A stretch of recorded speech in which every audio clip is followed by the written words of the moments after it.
sending you, so do not be afraid. In the name of God, Jesus, and Holy Spirit.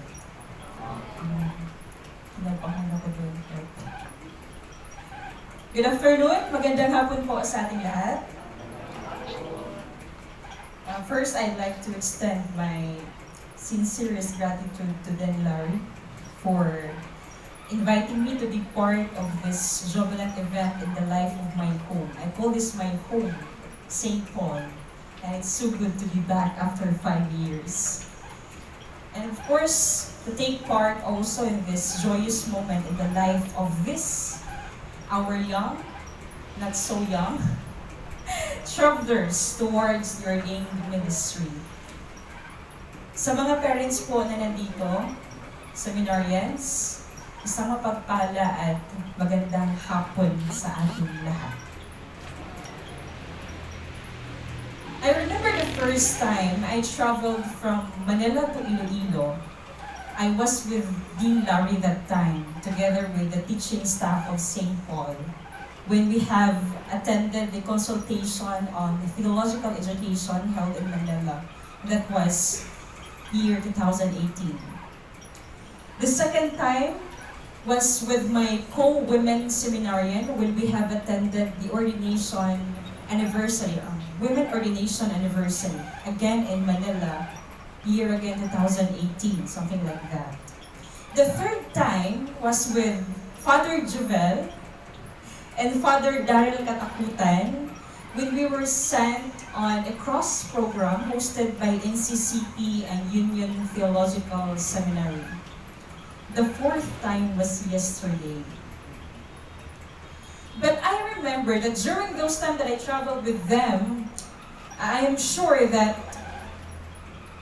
hindi ako masyadong conscious sa traveling ko. Kasi may mga kasama naman ako. I'm quite sure also that I'm not that really attentive sa itinerary, sa mga announcements sa airports, kasi kasama ko naman sila.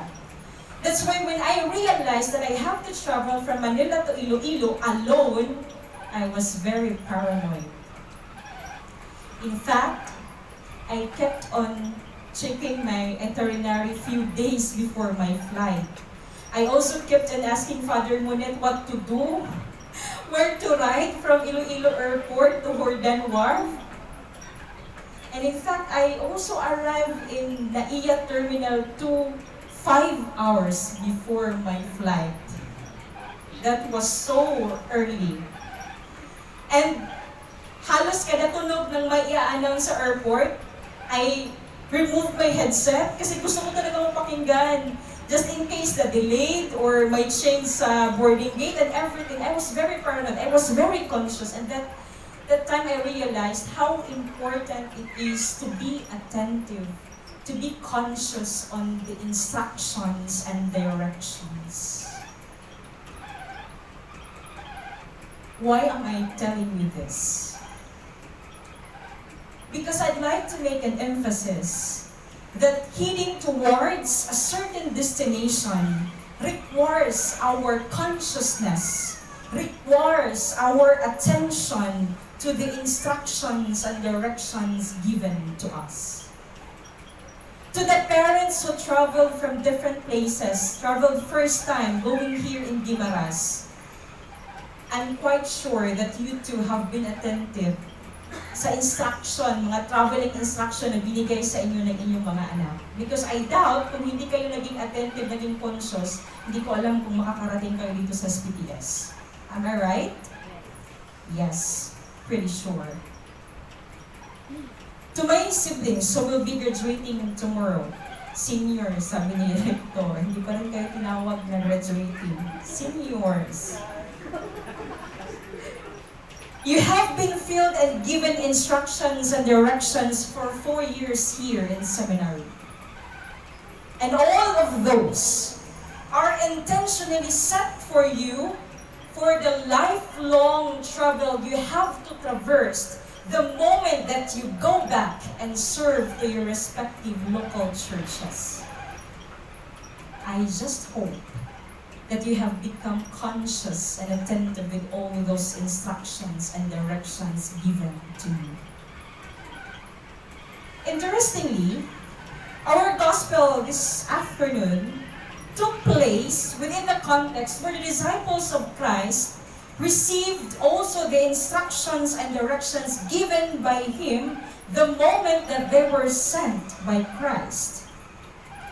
I remember Dr. Paulo Witte, a very well-known New Testament scholar in Anglican Communion, who regard this particular chapter of Matthew's account as a type of ordination sermon by Christ for His apostles.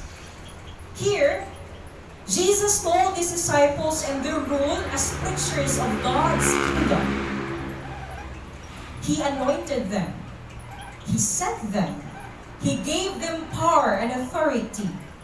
He gave them directions on the services that they were expected to do.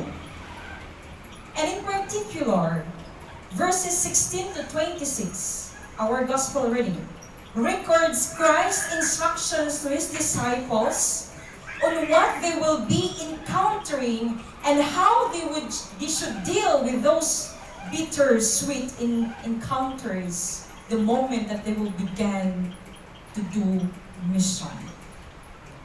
Here, the dangers in doing mission were told, and how Christ's mission causes tribulation. The disciples were about to traverse lands and rivers, bringing Christ's mission, and Jesus prepared them with these instructions and directions. They have no exact destination where to go. What was certain during that time is what they will do and what they will be encountering and how will be going to handle those encounters. Siblings, today and for the rest of your days, you will also be traversing lands, rivers, and seas. Sa mga taga-Surigao, expect that you will be assigned in islands. So you will traverse seas. These instructions and directions given by Christ to His apostles more than 2,000 years ago, I must say, are the same instructions, the same directions that you have to take heed, that you have to be conscious and be attentive about. The works expected from you, from all of us, is quite extensive, malawak, malalim, minsan mabigat. What has to be given is the whole of you, the whole of us. In front of you, people wearing red chasuble. These are people who persistently hitting on those directions and instructions.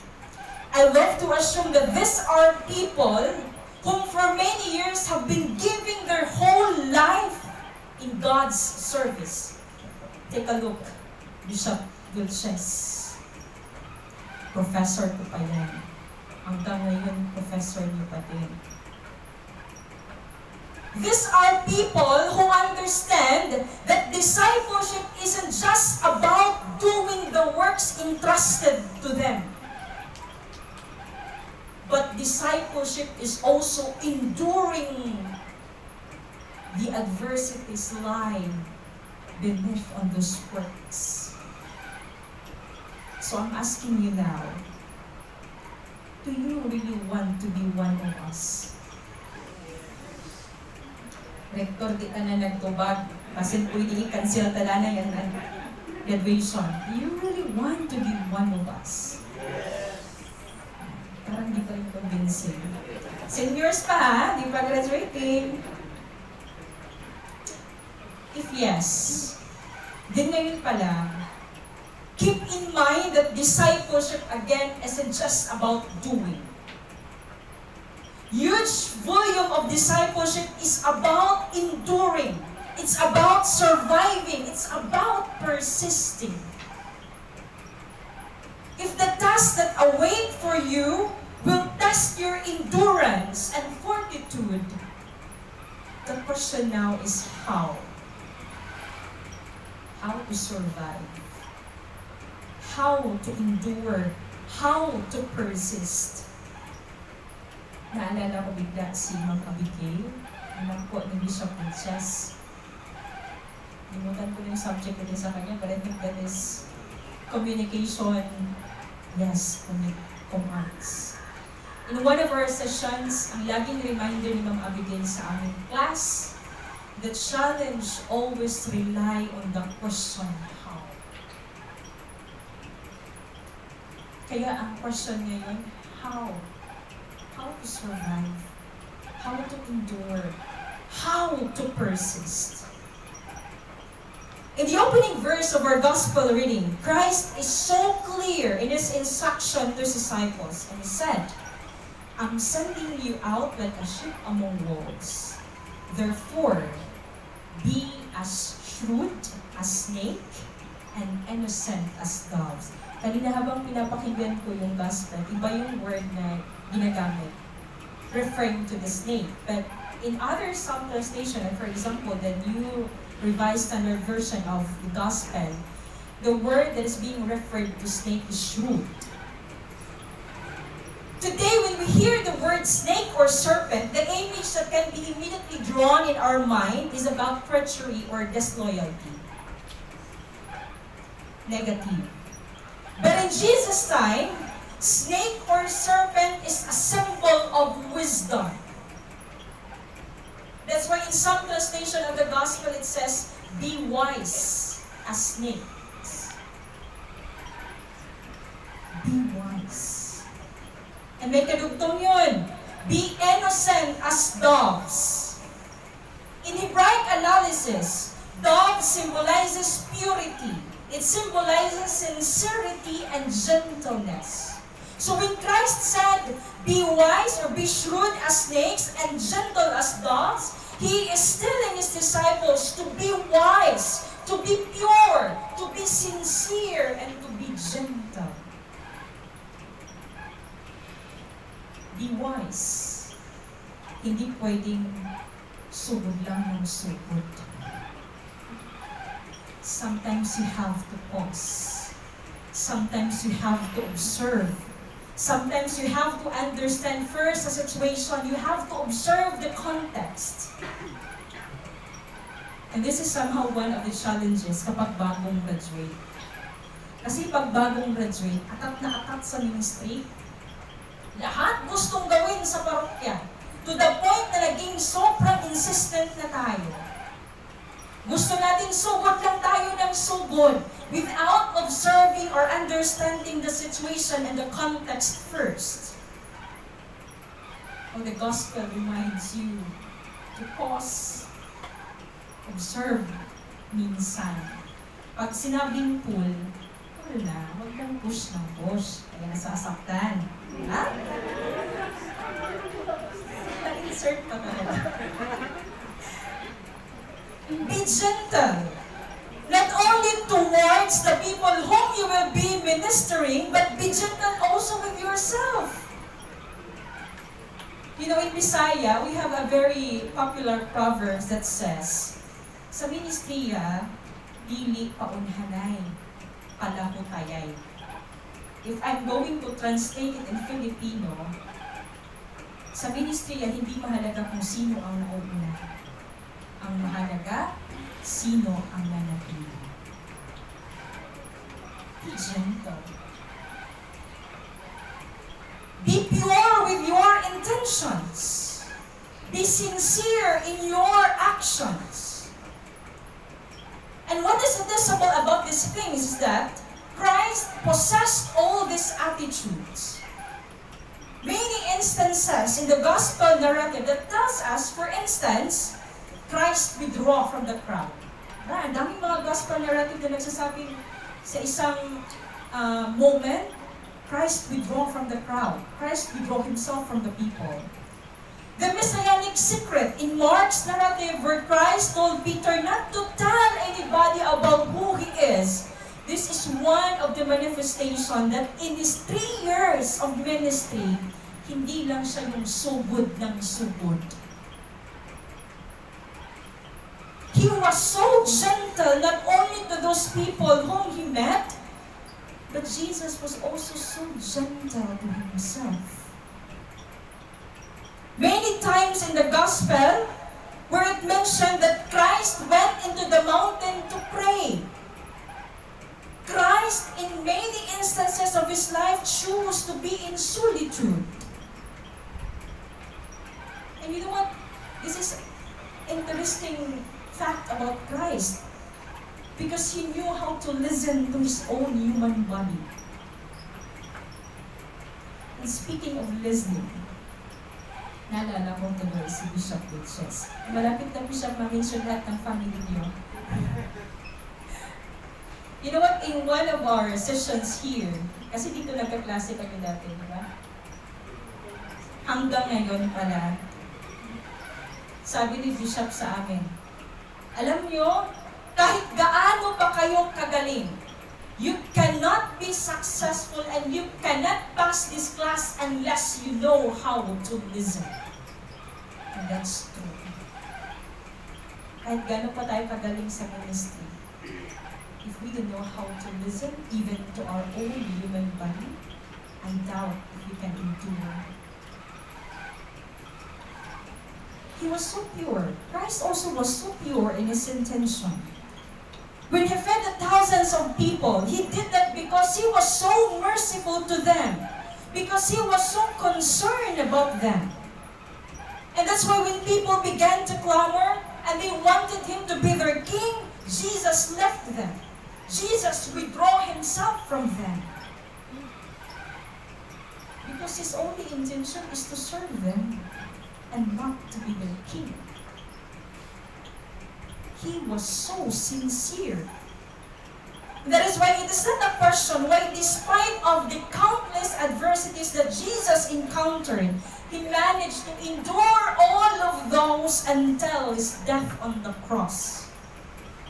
He managed to withstand his enemies. He managed to persist despite of how insistent his critics were. Kaya kung babalikan ko yung question kanina, how to survive, how to endure, how to persist, simple lang ang unang sagot. Embody Christ in you. Siblings, be wise, be gentle, be pure, be sincere like Christ.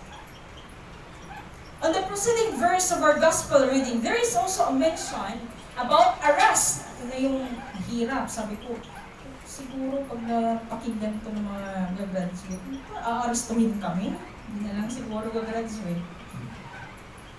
There is a mention of arrest, and it says there, they will hand you over to the local councils. They will flog you in their synagogues. You will be brought before governors and kings. For some new biblical scholars, they refer these particular verses in Matthew's account as a pre-passion narrative. Because for them, it echoes the suffering of Christ. It echoes the passion of Christ. And it's true, because this is what exactly happened to Christ. He was arrested. He was handed over to the local councils. He was flogged in their synagogues and brought before governors and kings. But when asked about who he is, nung tinanong na siya kung sino siya, Jesus stand firm in truth. And ito yung gusto kong kunin na emphasis, using your own theme in this graduation. In the face of hostility and persecution, Jesus did not only stand still, he stand firm, and he stand firm in truth. So the second answer to the question, how to survive, how to endure, stand firm in truth. I mentioned earlier about standing still and standing firm. Kasi para sa akin, there is difference when we say standing still and standing firm. You know, if I have to differentiate these two, when we say stand still, it's more passive. Okay, just be there. Just be on that side. But when we say stand firm, you have to do something. It therefore means that when we say standing firm in truth, that's tantamount to saying, speak the truth. In our society where we are riddled with deception and lies, where we are being misled between ano ang tama, ano ang mali, ano ang totoo, ano ang hindi, where people often love to reject the truth, where power sometimes forfeit truth, your task, our task, is to stand firm in truth. And that means speak the truth. So you might be thinking now, delikado na ako. Because sometimes it's true, speaking the truth is sometimes very dangerous. Well, I must tell you this, siblings. The real danger is not standing firm. The real danger is not speaking the truth. The real danger is sabotaging the truth. When you just stand still, despite knowing the fact that you have to speak, that's very dangerous. Danger lies not in confronting, but in conforming. And so when we say stand firm in truth, your word also covers the fact that you have to confront and not merely to conform. That's one of the biggest challenges in the ministry. The last phrase, sabi ko kay Jovel kanina, partner mag-ganit ka kapag 20 minutes na. Hindi pa naman nag-ganit. The last phrase that, can be heard sa gospel natin is when it says, do not be afraid of them. Do not fear. Our scriptures mention the phrase, do not fear 365 times. And it's very interesting that in 1 year, we also have 365 days. And so every day, do not fear. Every day in your ministry sa local churches ninyo, do not fear. Every day in doing mission, do not fear. Do not be afraid. Fear paralyzes people. For example, the disciples, the post-narrative account. After Jesus was being crucified in the cross, saan sila? They locked themselves sa room. They were being frozen. Fear paralyzes people. Fear prompts an instinct to flee and to freeze. And that's what happened when Jesus was being arrested. Nagsilayas yung mga lalaking apostles. Why am I stressing the point lalaki? Because that's true. Those male disciples of Christ, nagsiyalisan, they left Jesus. Except sa women. Yeah. Guys.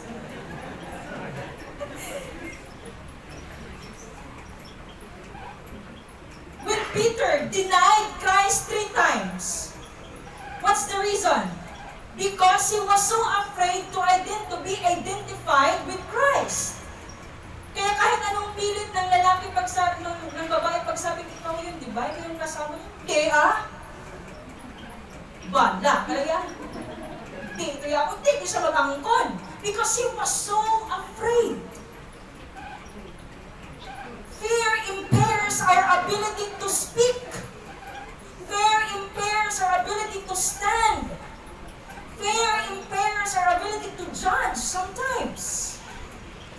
Fear sometimes causes spiritual amnesia. But I'm telling you now, dare not to fear. Fear may sometimes hold us to there, but just like Christ told his apostles, do not be afraid.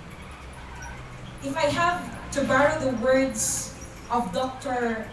Revelacion Velonta, he said, fear is a dangerous weapon against resistance and perseverance. It's true. Fear holds us to resist. Fear holds us to persevere. And so, do not fear. 5 years ago, I posted something. That was a time that I graduated. I posted something in Facebook. Of course, pag bagong graduate ka, ang i-post mo talaga, pasasalamat, di ba? Alam ko na yung mga magiging post ninyo bukas. Thank you to my parents, to my diocese, to my formators. Yun din yung pinost ko 5 years ago. And I received a comment that until now, parang feeling ko naging mantra ko siya. It's a comment from Dean Larry. And then Larry said, Anak, ayoko maging emotional. Sabi niya, Anak, I have witnessed how you struggle to the point that you are being tempted to leave seminary. Parang ang lahat ng fear ko naging known kay Dean. And he said, do not let that fear hold you back. Okay. 5 years already, until now, dala-dala ko. And Dean Larry knew that one because I kept on telling him that one. Do not let your fear hold you. Siblings, few weeks from now, you'll be out from this seminary kung gagraduate with us. And you will officially start your ministry in your respective local churches. There you will be sent out by your bishop, you will be commissioned, you will be given authority and everything. Remember all those instructions and directions. Remember what I have told you earlier. Be wise and embody Christ. The second one, what is that? Stand firm in truth. The last one. To the parents who are here, in case your child will stumble along the way in doing their ministry, in case mag-abot, Bisaya pa lang, darating sa point that magsusuko na sila, please, remind them. Remind your child to embody Christ, to stand firm, and not to fear. To our formators who are here, thank you for molding 16 young toddlers. Pagdating ko dito kagabi, sabi ko kay Ma'am Lenny, I am very emotional. Kasi aside sa nag-flashback, lahat ng memories ko dito with my classmates, it feels like yung gratefulness mo towards the formators, towards this institution. Thank you, formators. The first time that I saw Bishop Dulces kanina, he was crying kasi kaya naiyak na rin ako. But I remembered how this institution formed travelers like you. Take heed on their instructions. Remember all those things that you have learned from them. But above all, remember all this instruction that Christ had given to his apostles, and at the same time the same instructions that He wanted you to heed as you work on His mission. May God continue to bless us all. In the name of God, Jesus, and Holy Spirit.